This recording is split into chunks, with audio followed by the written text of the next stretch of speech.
Today and across the fence, get ready for the annual Lake Champlain Dragon Boat Festival. It combines courage and commitment in the fight against cancer. Good afternoon and thanks for joining us. I'm Judy Simpson. It began 12 years ago with a small group of survivors called Dragon Heart Vermont. They were men and women of all ages who worked together on and off the water. The Dragon Heart group has gone on to win national and world championships in dragon boating. But the group's lasting legacy is the special charity event known as the Dragon Boat Festival. This year's festival is this Sunday, August 6th, and as always, it's at Waterfront Park in Burlington. You can learn more about the event and how you can support cancer research and survivors by visiting the website on your screen. It's ridethedragon.org. Joining me is a founding member and executive director of Dragon Heart Vermont, Linda Dyer. It's great to see you again. I can't believe it's Dragon Heart time again. Yes, it is. Good morning, Judy. So nice to see you again. Yeah, this is the 12th annual festival. It is. It's the 12th time we've met together to talk about it, and this is our 12th annual Lake Champlain Dragon Boat Festival. And we're so thrilled to have Blue Cross Blue Shield of Vermont presenting for us once again. And boy, do we have some fun coming up. Well, tell me a little bit about what will happen on the waterfront. Well, the main event is all on the water. We have about 60 teams, all made up of people from the community who team up to hop on that boat and race a dragon boat fast and furiously. And on the land, we got great things happening too, from music, dance, food, and fun. All right. Well, dragon boating is a visual sport for sure. And let's take a look at last year's event.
Well, our thanks to Lake Champlain Productions for sharing that video. People are having a lot of fun. They do. Can you see the energy there? I know. It's contagious. Now, I'm here in the studio with Linda Dyer, one of the founders of the Dragon Boat Festival. What do you tell people about this festival and about the sport of dragon boat racing?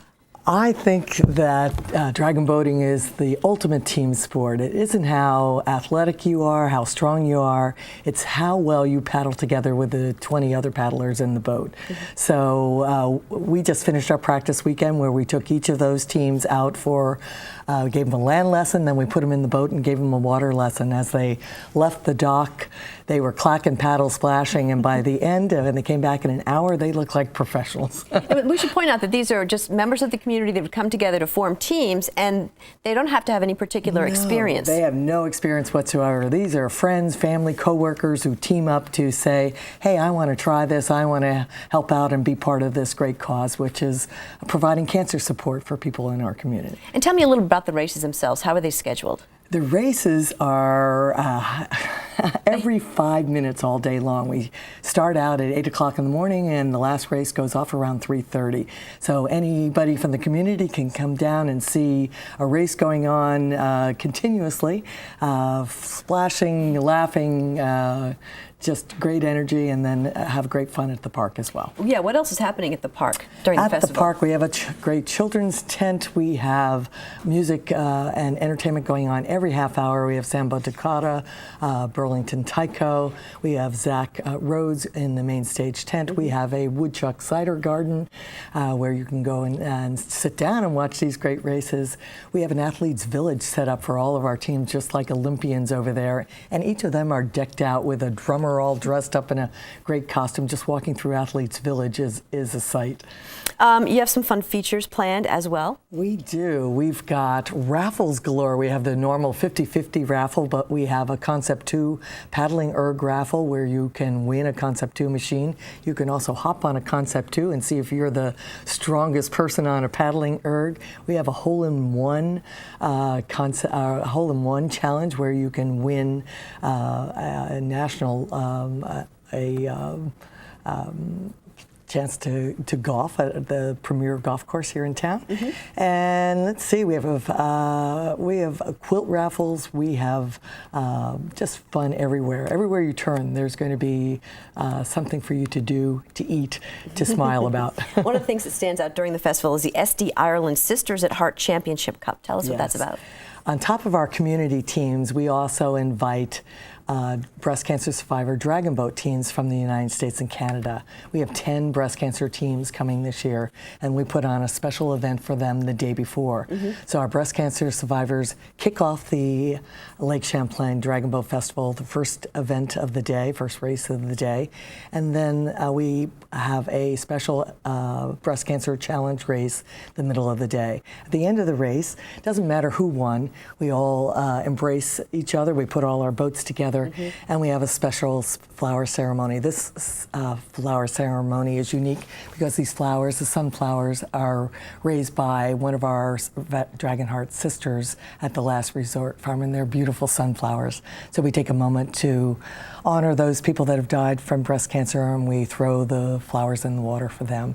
So it's very heartfelt by the sisters, the survivors, as well as anybody watching this ceremony. Right. Ultimately, the festival is a community event, and the money stays in Vermont and benefits our family, friends, and neighbors.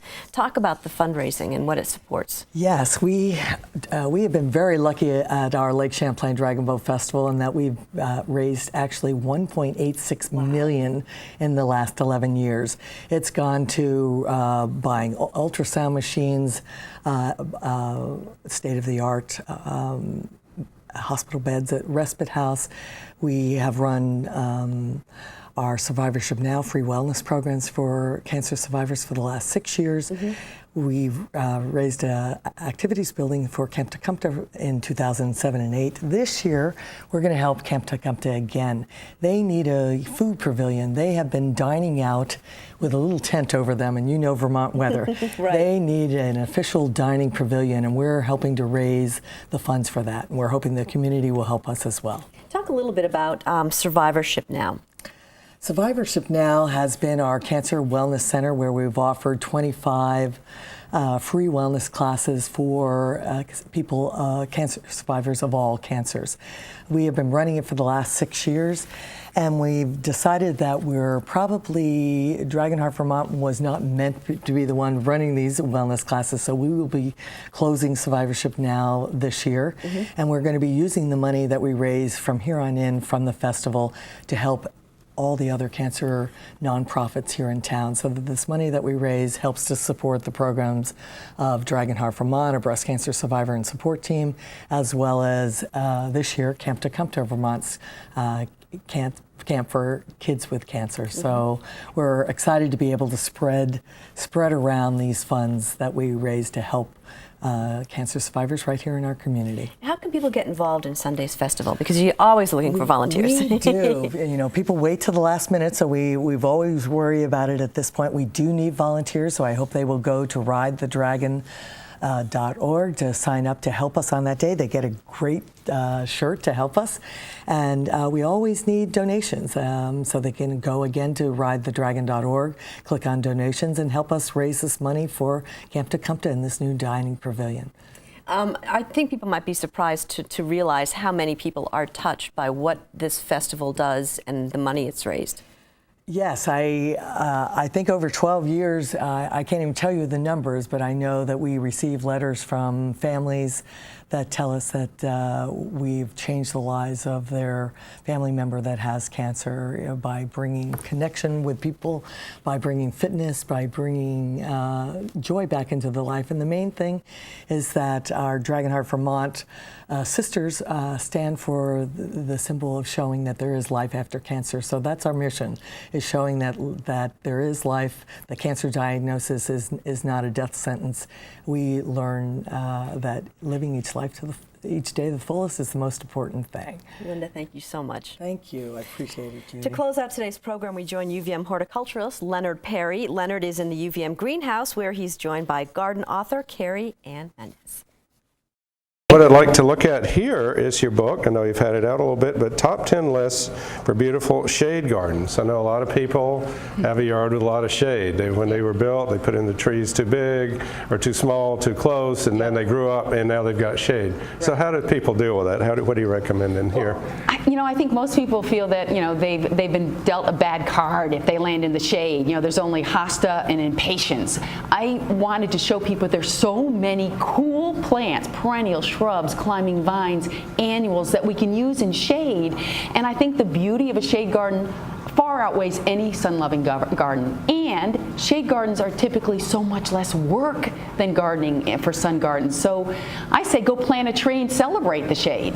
Well, that is an awesome approach, and it must be a lot. It says here 52 lists. You must divide that up by different types of shade. How do you divide those lists up? I have different categories by plant material, like shrubs, climbing vines, evergreens, perennials, bulbs. But one of the categories that a lot of people are interested in is what plants do well in dry shade, because a lot of times you do have that root competition. And there are a lot of cool plants that can duke it out with the roots of trees and shrubs. One of my favorites is a perennial commonly called barrenwort, epimedium. Yeah. That's a great ground cover with beautiful spring flowers, lovely foliage, and even better, the foliage keeps grass and weeds from seeding in with those overlapping leaves. And that's one that I started planting, and there's so many new ones out now that do great in shade that are hardy up here too, which I didn't realize, and that's one of my favorites. So that's a great one in here. Now, your zone here, again, I'm from Kennebunk, Maine now. Okay, so, yeah. And in Vermont, we like a lot of places straddle line usually hardiness zones, which a lot of people probably know USDA has a map, and you can check on that map online or with garden centers, what their zone is. But it's basically about 5, which is warmer, to 3, which is cold. So in our Northeast Kingdom or in the mountains, that kind of thing. So, and I guess your book is adapted to the colder climates, like ours. Really, I specialize, because I lived in upstate New York for many years and now Maine. Most of the plants in this book are for zones 3 through 5, because that's what I've been gardening in for 30 years. Really the colder ones around here would be great for Vermont and then this whole region, of the country. Another thing I really like about this, your list, top 10. So I know a lot of times these lists go on and on. You have no clue, but you've really narrowed it down to top plants in each of these categories. Cut to the chase. We don't have a lot of time. We want good information, easy to understand, and available to buy at our independent garden centers. And that's what I try to give people: a reliable list of plants we can buy at garden centers. Well, that's good too, because a lot of times you see these and you go there and they have no clue, or you can't get them. So I don't remember the last time I ordered mail order. I really believe in buying local and independent garden we've centers. got a lot of great ones around here to buy from. So hopefully people can get good ideas. And thank you so much for writing this and sharing it with us today. Thank you. And thank you for watching today on Across the Fence. For University of Vermont Extension, I'm Leonard Perry. Well, thanks, Leonard. That's our program for today. I'm Judy Simpson. We'll see you again next time on Across the Fence.